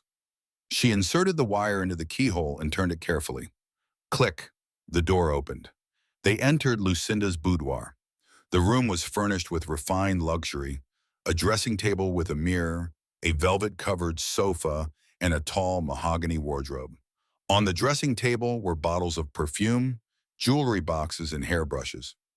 Where does she keep her letters? Cornelia asked. In the secretary. Susan pointed to the elegant desk by the window. I saw her hide them in a secret drawer. They approached the desk. Susan ran her fingers along the edges and pressed an inconspicuous button. One of the drawers slid out, revealing a hidden compartment. Inside was a stack of letters tied with a scarlet ribbon. Cornelia took them with trembling hands, untied the ribbon, and unfolded the first letter. The handwriting was bold and masculine. She began to read and felt her cheeks flush. The letter was candid. Nigel wrote about his passion for Lucinda, how he looked forward to their meetings, and his plans for the future. Most importantly of all, he wrote about his intention to marry a provincial fool, which would allow him to always be close to the only woman he loved. This is what we need, whispered Susan. With these letters, we can do it. The creaking of the floorboards in the hallway made them freeze. Footsteps were approaching. Cornelia and Susan exchanged glances. They wouldn't be able to leave unnoticed. The door to the boudoir opened. Lucinda stood in the doorway. Her face was white with rage. Her eyes burned with cold fire. She looked at them, then at the open desk and the letters in Cornelia's hands. Her lips twisted into a terrible smile. "So," she said slowly, entering the room and closing the door behind her. "The little thieves decided to rummage through other people's secrets." Cornelia clutched the letters, backing away. "These letters are proof of your betrayal and your conspiracy against me." "Proof?" Lucinda laughed sharply, without joy. "Silly girl. Do you think anyone will believe you, an ungrateful creature living on charity? The letters speak for themselves against me, Lady Bedlington, wife of a lord and a respected lady of high society. Letters that you stole by breaking into my room illegally." Lucinda stepped forward. "Even if you try to make them public, I will say that you forged them. That you tried to blackmail me for money? Who will they believe, you or me?" Cornelia knew Lucinda was right. Without the support of influential people, these letters were worthless. It was her word against mine, and Lady Badlington's word carried more weight. "Give me the letters," Lucinda ordered coldly, holding out her hand. "Immediately." Lucinda stepped forward, but at that moment the door opened again. Lord Adrian Rendell stood in the doorway, and next to him was Uncle George. They both looked at Lucinda, their faces serious and unyielding. "I think, Lady Lucinda," Adrian said calmly but firmly, "these letters will be of great interest to us." The air in the boudoir thickened as if before a storm. Lucinda froze, staring at the men who had entered. For a moment, the facade of the perfect socialite she had built up cracked. Surprise and fear flashed in her eyes, but she quickly regained her composure, standing up straight and lifting her chin. "George," she said in an icy tone, "what does this intrusion mean? And how did Lord Randall end up in my boudoir?" Uncle George crossed the threshold. His face was pale, but every feature showed determination. Cornelia had never seen him so upright and confident, without his usual timidity. "I invited Lord Randall," he said firmly. "After last night, we had a talk. He told me about his suspicions, and I decided it was time to put an end to this charade." Lucinda laughed briefly and contemptuously. "Suspicions? What are you talking about? About your relationship with Mr. Fitzroy, Lady Lucinda?" Adrian calmly intervened as he entered the room. "About your plans to marry him to Miss Ashbourne in order to obtain legal cover for adultery. About the debts, Fitzroy's debts, which Lord Bedlington was supposed to pay after the wedding. What a monstrous slander." Lucinda stepped forward, her eyes flashed with lightning. "You dare accuse me without any evidence." "There is evidence." Cornelia held up the letters that were still clutched in her hands. "It's all written here. Every word, every plan, every detail of your conspiracy." Lucinda turned to her, her face so full of rage that Cornelia took a step back involuntarily. "You stole my private letters and broke into my room. That is a crime, but it pales in comparison to yours. Adultery, fraud, and forcing a young girl to marry your lover. These are real crimes, Lady Lucinda. If these letters become public knowledge, your reputation will be destroyed." Lucinda rushed towards Cornelia, trying to snatch the letters, but Adrian blocked her way. "I don't advise it, milady. Violence will only make your situation worse." Lucinda turned to her husband, and for the first time her voice sounded despondent. "Will you let them do this? Destroy our family and disgrace your name?" Uncle George slowly approached her, stopped a step away, and looked at his wife with a long, sad gaze. "My name is already disgraced, Lucinda. Everyone knows about your escapades. They whisper behind my back. They laugh at me. I endured it for years because I loved you. I hoped you would come to your senses and come back to me.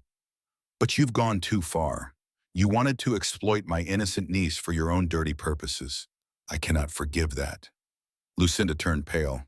For the first time since they had known each other, Cornelia saw her aunt lose control of the situation. "You wouldn't dare," she hissed. "If you make these letters public, the scandal will affect you too. You'll become the laughingstock of London, a cuckold who couldn't keep his wife."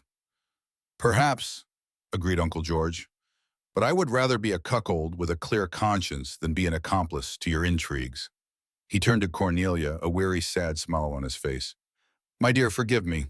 I was weak. I let her manipulate you. But now it will all be over. You are free. Your engagement to Fitzroy will be broken off. Cornelia felt tears welling up in her eyes. She walked over to her uncle and hugged him. Thank you for finding the strength. Lucinda watched the scene with an expression of contempt and helpless rage, then turned sharply to Adrian. And what is your role in all this, my lord? A noble savior, a knight in shining armor, just a man who cannot tolerate injustice. Adrian replied calmly. Last night I noticed how you threatened Miss Ashbourne and forced her to accept Fitzroy's proposal. I didn't like what I saw. After the ball, I sought out Lord Bedlington and offered my help. We sat in the library until morning, Uncle George added. Lord Randall told me he had heard rumors about Fitzroy, his debts, and his dubious connections. I told him the truth about everything. I told him about Lucinda's connection to this man and her plans for Cornelia. You decided to stage this amateur drama. Lucinda looked at them all with contempt. I suppose the butler, Barton, told you that I had left and that Lydia had told you the girl was rummaging through my things. Eburn did indeed warn us, Adrian confirmed. He has served in this house for 30 years and has seen a lot.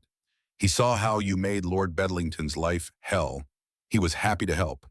Lucinda turned to Susan, who had been standing aside all this time, watching silently. And you too, Miss Lambert. You decided to betray the one who fed you. Susan straightened up and took off her glasses. You paid me to watch your niece, she said, but you never paid for my conscience. I saw how you treated people, your servants, your husband, and Cornelia. I saw your contempt for anyone weaker than you, and I decided that enough was enough. Lucinda stood in the center of the room, surrounded by enemies, and Cornelia almost felt sorry for her. Almost. But in the next moment, her aunt regained her composure, stood up straight, and a cold, calculating smile appeared on her face. Fine, you win, you have the letters. She paused, letting the words sink in. But think of the consequences before you make them public. The scandal will destroy not only me, but you too, George. The Baddingtons' name will be disgraced. Doors will be closed to your niece at the best houses. Even you, Lord Randall, will suffer. You will be seen as the man who destroyed someone else's family. Perhaps, Adrian agreed calmly, but that won't stop us. Then let me propose a deal. Lucinda walked to the window, turned her back on them, and looked out onto the street. I will leave today for my sister's home in France. Officially, it will be for health reasons. No letters, no accusations, no scandal. Mr. Fitzroy will receive my resignation. I will write to him to say that it is over, and then Cornelia will be free to marry whomever she wishes. Uncle George frowned. In return, you will not make the letters public. You will allow me to leave with the remnants of my dignity and pay me an allowance of £3,000 a year. That will be enough to live comfortably in France. That's blackmail, Cornelia objected. It's a compromise, Lucinda corrected, turning around. Otherwise, we'll all lose. You'll have a scandal that will haunt you for years. But I'll get through this too. I have connections, money, and intelligence. I'll find a way to restore my reputation. Silence hung in the room. Cornelia looked at Uncle George, trying to figure out what he would decide. Lord Bedlington slowly approached his wife, stopping very close to her. He looked at her for a long time, studying her.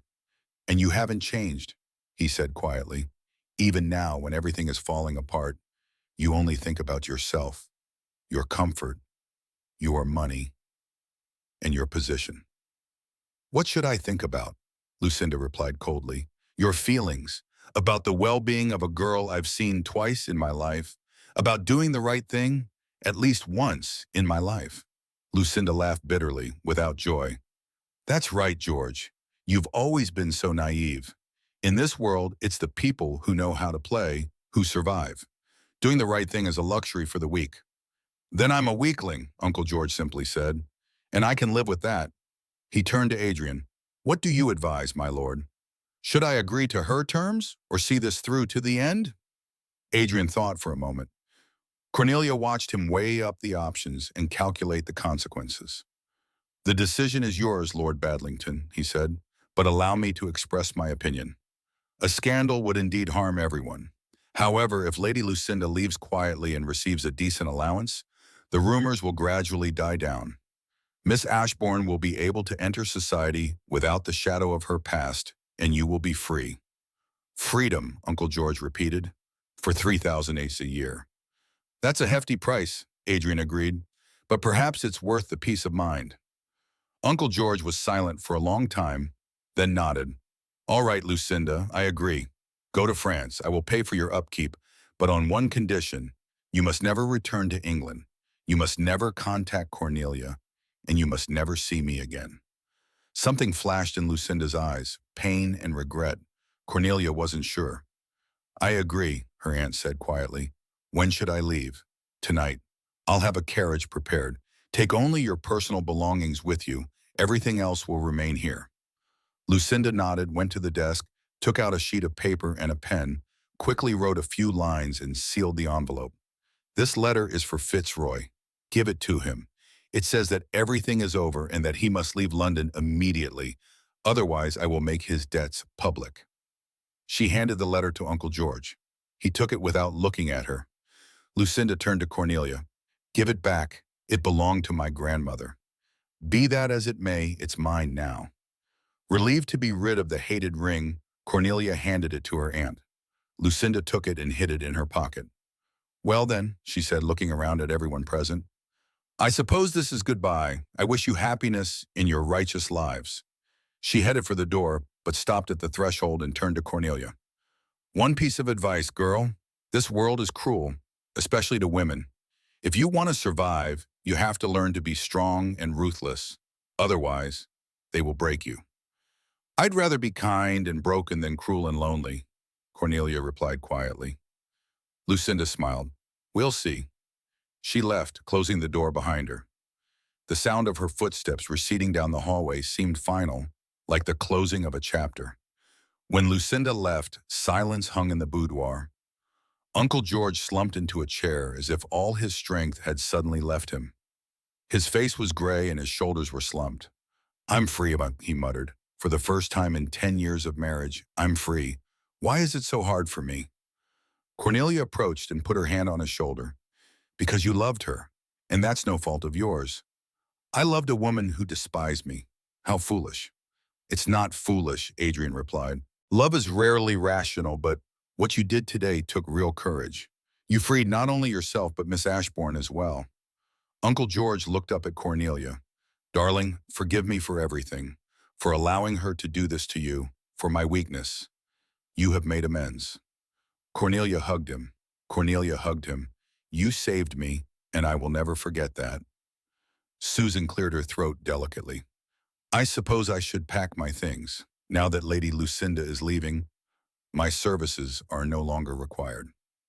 On the contrary, Uncle George objected, Cornelia still needs a companion. If you agree to stay, I will be happy to continue paying your salary, and I would be happy to stay. Susan smiled. Miss Ashbourne is a pleasant ward. She is never boring. They left the boudoir, leaving Cornelia alone with Adrian. He stood by the window, looking out at the street, his hands clasped behind his back. Thank you, Cornelia said quietly. If it weren't for you. Don't thank me, Adrian interrupted, turning around. I only did what was right, but you risked your reputation by interfering in someone else's family affairs. But I couldn't stand by and watch you being forced into a marriage against your will. He moved closer, and Cornelia felt her heartbeat quicken. Last night, when Fitzroy proposed to you, I saw the look on your face. You looked unhappy and frightened, and I knew I had to intervene. Why? Cornelia whispered. You hardly know me. Adrian hesitated, looking at her for a long time as if trying to decide whether to tell the truth. From the moment I bumped into you at that reception, I haven't been able to stop thinking about you, he finally admitted. I know it sounds absurd. We've only known each other for a day, but there's something about you that draws me in. Your sincerity, your courage, the way you hold your own despite all the trials you've faced. Your sincerity, your courage, the way you stand up for yourself despite everything you've been through. Cornelia felt her cheeks flush. My lord, I'm Adrian, he corrected himself. Please call me Adrian, at least when we're alone. Adrian, she repeated, and the name sounded strange and intimate. I don't know what to say. Don't say anything. He took her hand and his touch was warm and gentle. I'm not asking for an answer now. You've been through too much in the last few weeks. You need time to recover. But when you're ready, I'd like to court you properly.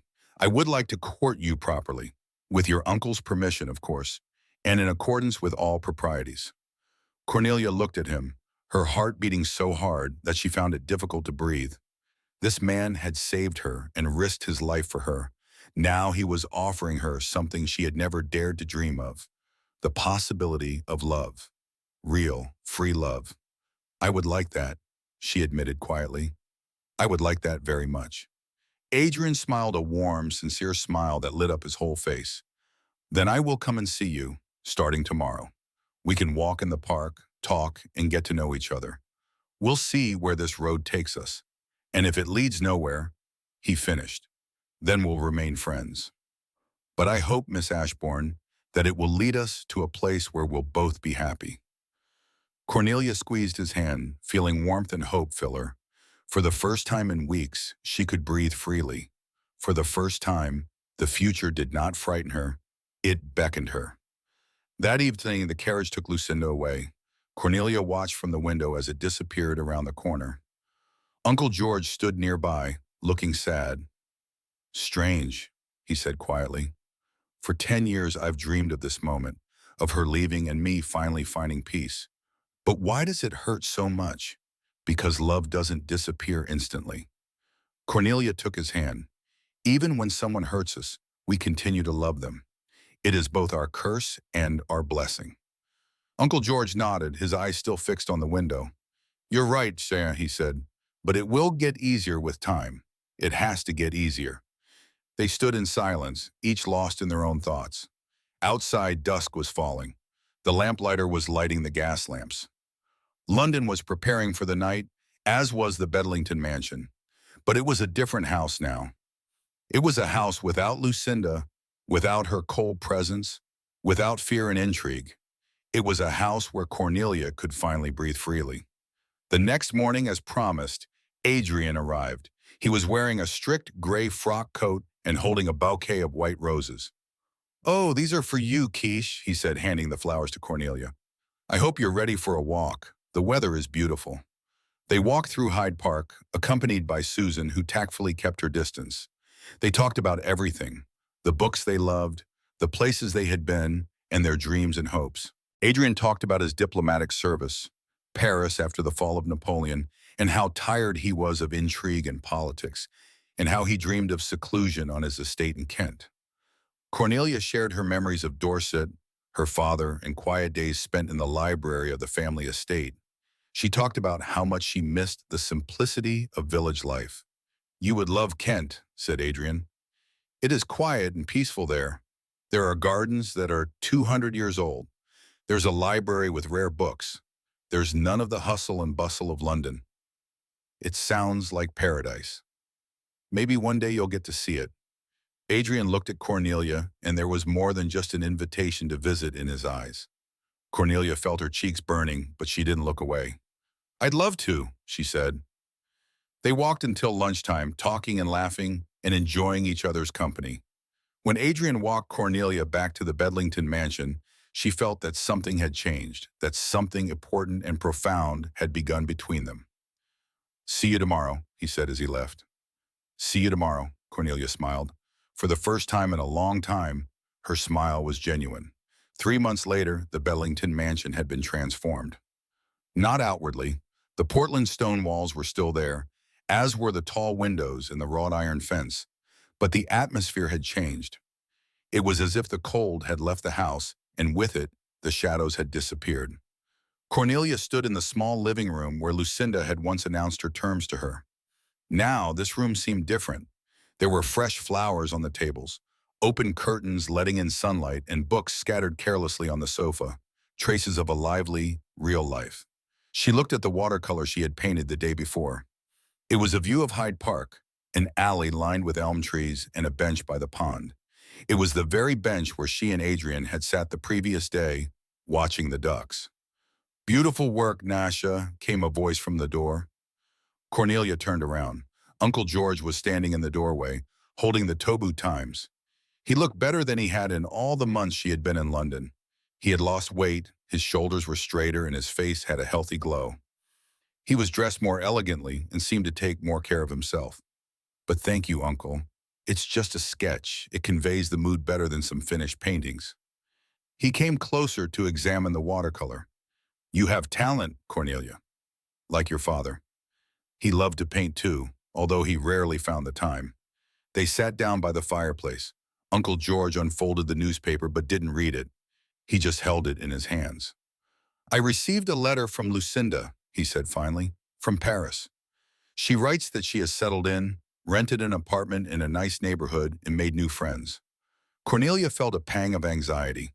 Was she not coming back? No. She always kept her word if it suited her. Uncle George folded the newspaper. You know, he said, sometimes I think about her. I wonder if she was ever happy with me, or if she was ever happy at all. Some people just don't know how to be happy, said Cornelia quietly. They look for happiness in the wrong places, power, money, and control over others. Wise words for such a young lady. I've grown up quickly in the last few months. Uncle George looked at her tenderly. And I am grateful to fate for bringing you here. Despite all the trials and tribulations, you have brought life back to this house. Laughter and warmth. Barton appeared in the doorway with a silver tray. Miss Cornelia, he said, Lord Randall has arrived and is waiting in the hall. Cornelia's heart leapt at the mention of Adrian's name, as it always did. They had seen each other almost every day for the past 3 months. They walked in parks, visited galleries and museums, dined with Uncle George, and sat by the fireplace reading aloud to each other. Slowly and cautiously, they got to know each other, and with each passing day, Cornelia realized that she was falling more and more in love. Don't keep him waiting, Uncle George said, winking. Lord Riedel was a patient man, but not that patient. Cornelia hurried to the hall. Adrian was standing by the window, looking out at the garden. Hearing her footsteps, he turned around and his face lit up with a smile. Good morning, Miss Ashbourne. I hope you haven't forgotten our agreement. What agreement? Cornelia asked slyly, although she remembered it perfectly well. Today, Adrian had promised to show her his mansion on Berkeley Street, about visiting me. My housekeeper has made tea. The gardener has picked the most beautiful roses to make a bouquet, and the cook has baked those almond cakes you mentioned. How could I refuse such an offer? Susan was already waiting in the hall, dressed to go out. In 3 months, she had become not just a companion, but a true friend. She was strict on the outside, but kind on the inside. She had taught Cornelia a lot, not only the rules of etiquette, but also how to maintain her dignity in all circumstances. The 3 of them set off in a carriage for Adrian's mansion. On the way, Adrian told Cornelia about the house. It had belonged to his family for over a century. It wasn't as big as the Bedlingtons, but it was cozy. My mother put a lot of effort into furnishing it. After her death, I didn't change anything. I wanted to preserve her memory. Although the mansion on Berkeley Street was more modest than the Bedlington house, Cornelius liked it immediately. It was a 3-story building made of red brick with white columns at the entrance and a neat garden surrounded by a hedge. Inside, taste and restrained elegance reigned supreme. There was no ostentatious luxury or gilding, only solid furniture, family portraits on the walls, and muted-colored Persian rugs. The library is here. Adrian led her down the hallway into a spacious room with floor-to-ceiling bookshelves. Ostmonkisha Bashka, my pride and joy, he said. Some of these books were collected by my grandfather. Cornelia slowly walked along the shelves, looking at the spines. There were Greek philosophers, English poetry, French novels, and scientific works. A whole lifetime of knowledge gathered in one room. It's paradise, she whispered. I'm glad you like it, I replied. Adrian moved closer. When I buy a new book, he said, my first thought is always the same. Will you like it? Would you like to read it? Cornelia turned to him, and they stood so close that she could see the golden flecks in his dark eyes. Adrian, Cornelia. His voice grew quieter. There's a question I've wanted to ask for a long time, but I'm afraid I'm rushing things. Her heart beat faster. Ask away. Are you happy here in London with your new life? It wasn't the question she had expected, but the honesty in his gaze demanded an equally honest answer. Happy, dirty, she admitted, more than she thought possible. After everything that happened, I didn't think I could trust or open up again. But you changed that. I'm glad. Adrian took her hand. His touch was warm and reassuring because he had changed her life too. Before I met you, I merely existed, fulfilling my duties and observing propriety, but I wasn't really living. Now I wake up every morning thinking of you. Every night I fall asleep remembering our conversations. You have become the center of my world. Cornelia felt tears welling up in her throat, but they were tears of happiness, not sorrow. And you are mine. They stood holding hands, and the moment stretched on, filled with unspoken promises. Adrian leaned closer, and Cornelia thought he was about to kiss her, but he only gently and respectfully touched her forehead with his lips. Everything has its time, he whispered. I want to do everything right, by the book. Tea was served in the morning room overlooking the garden. Adrian's housekeeper, Mrs. Parker, a round, good-natured woman in her 50s, had set the table with obvious care. Fine china, fresh scones, strawberry jam, and those very almond cakes. There was fine china, fresh scones, strawberry jam, and those very almond cakes. Susan, tactful as always, engaged Mrs. Parker in conversation about recipes, giving Cornelia and Adrian a chance to talk alone. But I've been thinking about what you said in the park last week, Adrian began, pouring tea, about how you miss the countryside and the quiet. I do miss it, Cornelia agreed. London is beautiful but exhausting. There's constant noise and bustle and people everywhere. My estate in Kent is completely different. Adrian handed her a cup. You can walk for hours there and not meet a soul. All you can hear is birds singing, leaves rustling, and a stream babbling.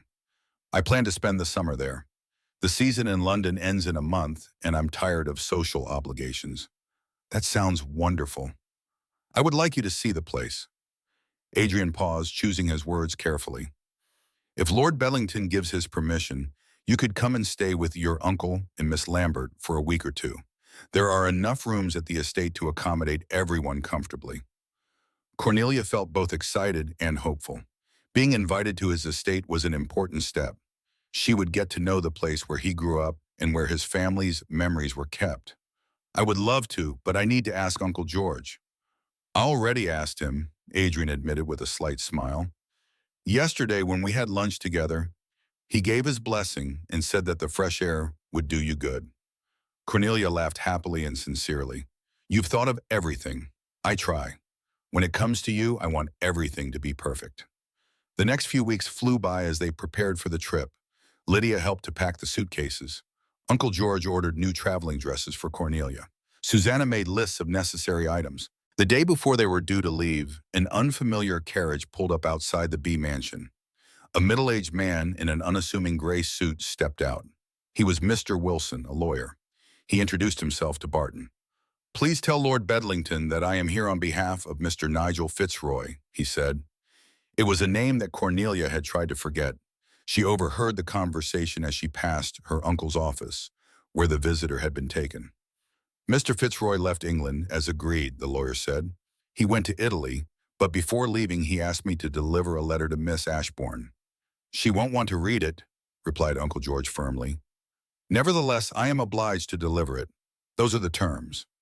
Cornelia entered the study. Her uncle frowned when he saw her. Cornelia, this doesn't concern you. It does if it's about me. She turned to the lawyer. Give me the letter. Mr. Wilson handed her the envelope. Cornelia opened it and unfolded the sheet of paper. The handwriting was familiar, sweeping and careless. Miss Ashbourne, it began, I am writing not in the hope of forgiveness, but to ease my conscience. What I did was wrong. I allowed Lucinda to manipulate me and agreed to marry you out of haste and weakness. But you know, even in this sordid affair, there was one bright spot. When I saw you and talked to you, I realized what a kind, honest, and worthy person you are. You are kind, honest, and worthy of love. I left for Italy to make a fresh start. I left my debts, Lucinda, and my old life behind. Maybe I'll find what I lost there. If I ever had it, I wish you happiness with Lord Rideau. He's a good man, much better than I ever was. Sincerely, N. Fitzroy. Cornelia folded the letter and placed it on the table. "He apologizes and wishes me happiness," she said to Uncle George. "Perhaps it's too little, too late, but better late than never." Cornelia turned to the lawyer. "Tell Mr. Fitzroy that I accept his apology and wish him well in finding what he seeks." When the lawyer left, Uncle George hugged his niece. "Are you too kind, dear, or happy enough to forgive?" Cornelia smiled. The trip to Kent took a whole day. Cornelia, Uncle George, and Susan left early in the morning in a comfortable carriage sent by Adrian. He rode alongside them on horseback. The landscape outside the window slowly changed. London, with all its smoke and noise, was left behind. Fields, forests, and thatched villages appeared instead. The air became cleaner and fresher. The Rendell estate was situated on a hill, surrounded by a park. The main house was built from light-colored stone. It was 2 stories high with symmetrical wings and rows of tall windows. It was not grandiose, but harmonious, blending into the landscape as if it had grown out of the ground alongside the old oak trees. "Welcome," Adrian helped Cornelia out of the carriage. "To my favorite place on earth." She looked around, unable to hide her admiration. The garden sloped down in terraces to the lake, and there was a rose garden where hundreds of bushes were preparing to bloom. In the distance, she could see the greenhouse, its dome glistening in the sunlight. "It's beautiful," she breathed. "Wait until you see the sunset from the south terrace," Adrian smiled. "Or the sunrise over the lake, or the library on a rainy day." They were greeted by the housekeeper, not Mrs. Parker, but an older woman with gray hair and a kind face. Mrs. Collingwood introduced her to Adrian. "She has managed the estate since I was a child." The housekeeper curtsied. "Welcome, Miss Ashbourne. Your room is ready. As you requested, it has a view of the rose garden, my lord." The room was bright and spacious, furnished with simple elegance. It contained a large 4-poster bed, a dressing table, and an armchair by the window. Indeed, the window overlooked the rose garden. Beyond that was the lake.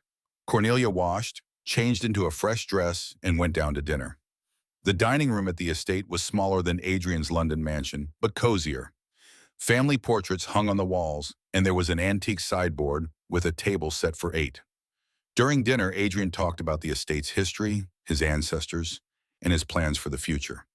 "I want to restore the East Wing," he said. "It has been empty for 20 years.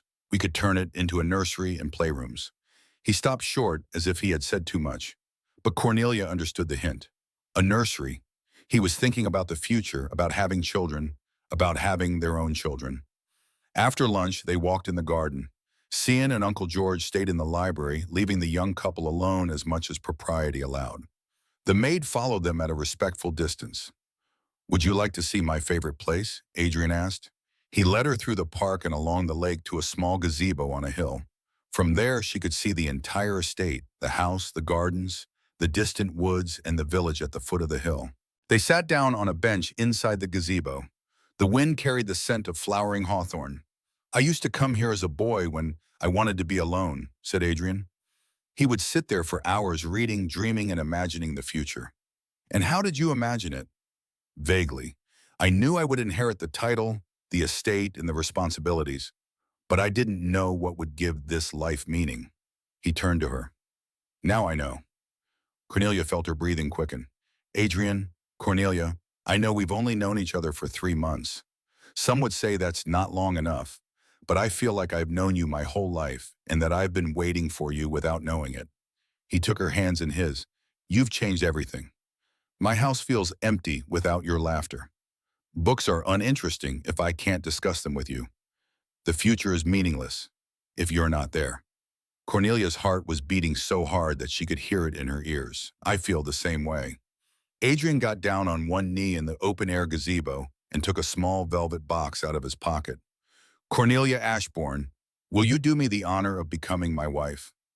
Opening the box, he showed her a gold ring with an emerald surrounded by small diamonds. It was not ostentatious but elegant and antique. "This ring belonged to my mother," Adrian said quietly. "I would like it to be yours now." Tears streamed down Cornelia's cheeks, but she smiled through her tears with all her heart. "Yes, Adrian, I will marry you." He stood up and put the ring on her finger. It fit perfectly, as if it had been made for her hand. Then finally he kissed her properly, not on the forehead or cheek, but on the lips. It was a long, tender kiss, expressing all the feelings he had been holding back for months. When they pulled apart, they were both breathless. "I love you," Adrian whispered. "From the day I met you at the reception. I knew then that you were special and that I would never forget you. And I love you," Cornelia confessed. "I love your kindness, your nobility, and the way you see the world. I love who I become when I'm with you, strong, brave, and free." They sat in the gazebo, embracing and looking at the estate that would soon become their shared home. The maid, who had been watching them, tactfully turned away, smiling. That evening at dinner, Adrian formally asked Uncle George for Cornelia's hand in marriage. He agreed with joy and relief, of course. "I can't think of a better match for my niece," he said, raising his glass. Lord Randall was a man of honor, kindness, and dignity. Cornelia would be happy with him. "I will do everything to make her happy," Adrian promised, looking at his future bride. "Every day, for the rest of my life." Susan wiped her tears away with a handkerchief. "I am so glad that everything ended well." "It's not over," Pepin corrected her. "It's just beginning." The wedding was set for September, 4 months away. That was enough time to get everything organized, but not too long to wait. Cornelia spent the summer shuttling between London and Kent, preparing for her new life. She learned housekeeping from Mrs. Collingwood, got to know the estate's tenants, and mastered her future role as Lady Rendell. Adrian was there every day. They walked around the estate, planned changes to the house, and talked about the future. Sometimes they would just sit in the library reading in comfortable silence. "You know what I've realized," Cornelia said one evening, closing her book.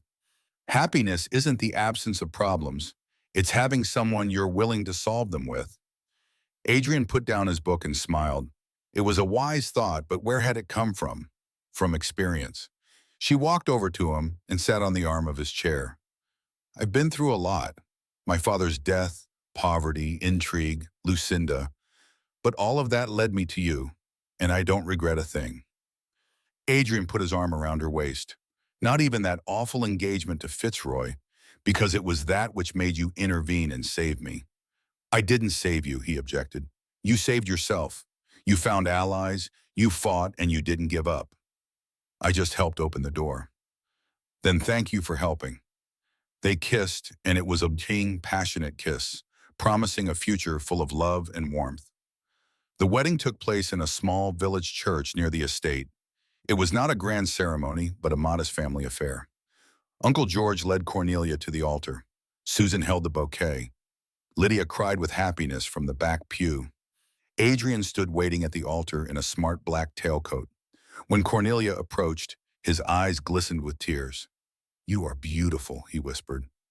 "And you are my happiness," she replied. The priest spoke the words that would bind them together forever. They exchanged vows and rings and sealed their marriage with a kiss. As they left the church, the villagers showered them with rose petals. Children laughed, women wiped away tears, and men raised their hats in greeting. "Lady Rendell," said Adrian, helping his wife into a flower-decorated carriage. "How perfect that sounds," smiled Cornelia. They drove away to the estate amid the ringing of bells and joyful shouts. A new life was beginning, a life filled with love, trust, and hope. A year passed. Cornelia stood in the same gazebo where Adrian had proposed to her. This time, however, she was not a guest, but the mistress of the estate. She was Lady Riedel, the wife of the man she loved with all her heart. She held a letter from her Uncle George in her hand. He was writing from Italy, where he had gone after their wedding. He had finally decided to travel and seek his own happiness. "Dear Cornelia," he wrote, "I am writing to you from Florence. This city is beautiful. The art, the architecture, the sunshine, all things that were lacking in London. I feel alive for the first time in many years. Yesterday, I happened to meet Lucinda at a reception hosted by one of the local aristocrats. We talked calmly, without anger or resentment. She has changed, she is softer and more thoughtful, and she admitted that she regrets many things. I don't know if I have forgiven her yet, but I have stopped hating her, and that is progress. How is my little grandnephew doing?" Adrian wrote that the baby was born healthy and strong. "I hope to come and see him at Christmas." With love, Uncle George. Cornelia folded the letter, smiling. She was glad that her uncle had found peace, and that Lucinda might have found something like redemption. "Why are you smiling?" Adrian's voice rang out. He was climbing the path to the gazebo, carrying their son in his arms. The baby was 3 months old. He had dark hair and brown eyes, and was the spitting image of his father. A letter from Uncle George. Cornelia stood up and took the baby from her husband's arms. "He's coming for Christmas." Wonderful, the house has missed his laughter. Adrian hugged his wife and son. "I've missed you," he said. "I haven't seen you for 2 whole hours." "How dramatic," Cornelia teased. "It's love. It's always dramatic." The three of them sat in the gazebo and looked out over the estate. Gardeners could be seen working somewhere in the garden. Laughter came from the house as Susan and Mrs. Collingwood discussed the dinner menu. Life went on as usual, calm, measured, happy. "Do you know what I'm thinking?" Cornelia asked, rocking her son. "What are you thinking about, my love?" "How strange fate is. A year ago, I was a nobody, a poor orphan, used as a pawn in someone else's game. And now I am a wife and mother, the mistress of this beautiful house, and I am happy and loved." "Fate has nothing to do with it," Adrian objected. "You created your own happiness. You fought for it and never gave up." "Maybe, but fate brought us together, and for that I am grateful every day." Adrian kissed her gently, careful not to disturb the sleeping baby. "I am also grateful for you, for our son, and for this life." The sun was setting, painting the sky pink and gold. Somewhere in the forest a nightingale sang. The wind rustled the leaves of the old oak trees.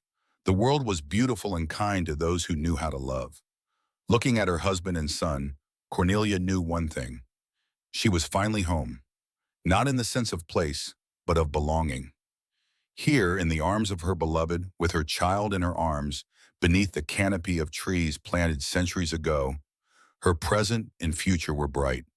Years later, when she sat in the same gazebo, old and surrounded by grandchildren, Cornelia remembered this moment. She would remember how scary it had been to come to London, how cold Lucinda had been, and how desperate her engagement to Fitzroy had been. But she would remember something else, too. She would remember how Adrian looked at her at that first reception, how he risked everything for her and loved her patiently and devotedly throughout his life. She would understand that all the trials she had gone through were worth it, because they had led her to where she was meant to be.